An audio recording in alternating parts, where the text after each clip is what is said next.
And you are now watching Inside with me, your host, Noni Ayana, at the Atlanta Poly Weekend. My club, floridasocial.com, is the platinum sponsor, the main sponsor for this particular event. Okay. Florida Social is an adult alternative lifestyle-oriented club based in Florida. There's the polyamory community, which is a love-based relationship community. And then there's a lifestyle community, which people still think of and call swinging. And the swing community, or the lifestyle community, is primarily couple-based, where they have NSA, no strings attached, hookups with other couples. Well, it's most prevalent for the polyamory community in the Northwest and also in the Northeast, much less so in the South. Let me clarify. Lifestyle, swingers, primarily couple-based, and no strings attached. At the other end of the spectrum, relationship-based, maybe singles, more likely to have singles than the lifestyle community, and relationship-based, couples are not. In other words, they may date separately or they may not.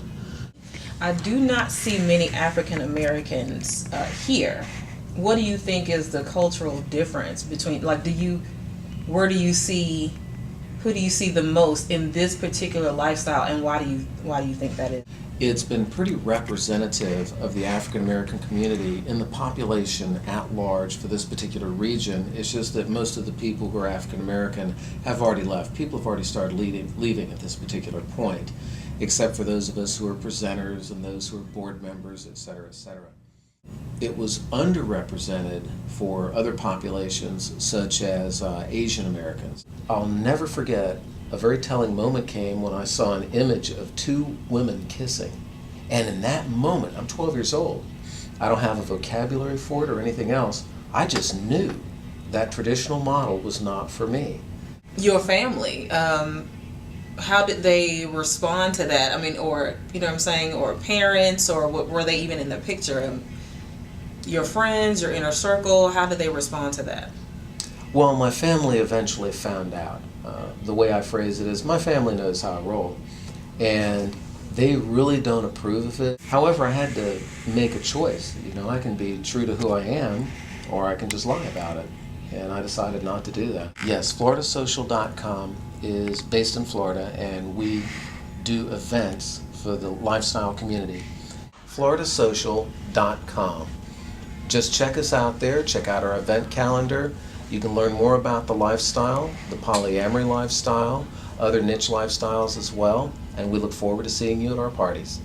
I was told that this is the second annual Poly Weekend, is that right? For Atlanta, yeah. This is my first time here since I'm from Austin. This is my first time to this particular conference. What do you find to be the biggest challenge for the lifestyle in today's society? A lot of it is the assumption. People have the assumption when they hear the word polyamory, and you say, well, it's about having multiple relationships with multiple people. They think that polygamy, and they think all these stereotypes. It's sex cults, or it's something weird. And it's all about this sex seediness, the underbelly of society. That these are just people that are IT, they're lawyers, doctors. They're just normal folks that find a fulfillment by being able to have relationships with other people so they can meet a wider variety of the needs that they have as individuals. Some people practice what's called polyfidelity, which is a very closed environment where 4 or 5 or more people perhaps have a sexual and romantic relationship amongst themselves, but other people do not come inside of that. I've heard of a polyfidelitous group of like 150 people, where that is the group and they strictly stay within themselves. It's not specifically male and female organizations. It could be a complete male troop or female group. For someone transitioning from the traditional one man, one woman into a poly relationship, what tends to be the most challenging thing to the most challenging barrier? In a single word, I'd say it's communication with yourself, because jealousy comes usually from insecurities and fears and things, And once you start looking at those inside of yourself and you can communicate them with the other people, it takes the power away from them. The analogy that we use the most is if you have a child and you love them, and then you have another child, do you have to stop loving the first one or love them less in order to love the second one? Most people say no. We're trained to focus on one person. Our culture teaches us that. Some people are naturally wired that way. Since I've opened up my own life and started pursuing multiple relationships, or being open to, I won't say pursuing, I'm open to multiple relationships, I find that parts of me that my partner can't meet, this partner perhaps can. And the same thing, I meet certain needs of one person, but I don't meet all of their needs. And so they have other people that help with those particular things that they want in their life. I am a polyactivist, which means I am someone who actively goes out of the way to educate people about what polyamory is. Polyamory by itself, because the word just means multiple loves, there aren't any laws that directly attack polyamory.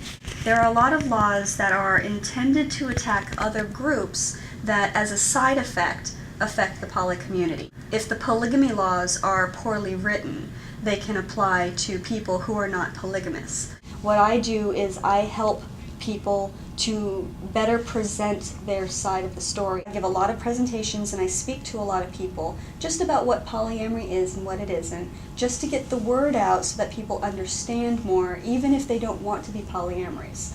The goal is not to convert people. The goal is to educate so that we have more acceptance and tolerance. Within my relationships, I would say that the gender-specific challenges are not limited to polyamory.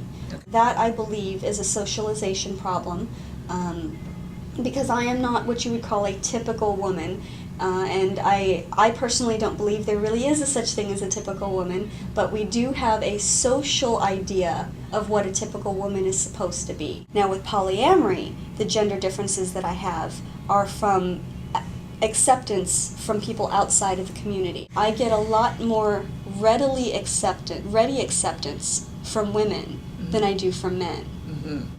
There's a wide range of polyamory. If you think of it as a spectrum, we have two ends of a spectrum where one end we call polyfidelity and the other we call free agent. A free agent version of polyamory is someone who behaves more or less as though they are single. They move through life and through their relationships as an independent person, and their relationships are sort of satellites around them. Mm-hmm. Polyfidelity is the extreme end, where you have a closed group of people who are equally attached to each other in a family. Polyamory is very attractive to people who have wider orientations, such as bisexual or pansexual. So we have a higher representative of those people than the general population does. There are people who are very rules-based in their relationships. They like to have structure, and so you might have somebody with a rule, we only date together. So this is usually, but not always, a male and female couple who will choose a single person that they will both be equally involved with. So those are some of the kinds of rules that you can have. We only date together, or you can't sleep over, you have to always sleep at home. Those sorts of things, those are designed usually for protecting a core relationship. Then there is another camp of relationships that they're not very much in favor of rules, they're more in favor of personal boundaries. My personal boundary is that I feel safer when I am with partners who have the same values as I do in terms of sex and safe sex and what types of relationships to get into. And that way, when I have a partner who shares those values, I don't have to tell him what he can or can't do, because he's already making those same decisions. Yeah. I have a website. It is www.theinbetween.net, and that's in with two N's like a hotel. So they can go to the website, and I have a whole section about polyamory with a lot of information, a lot of resources. I have ways to contact me there, and other places that I am online, you can find me through the website also.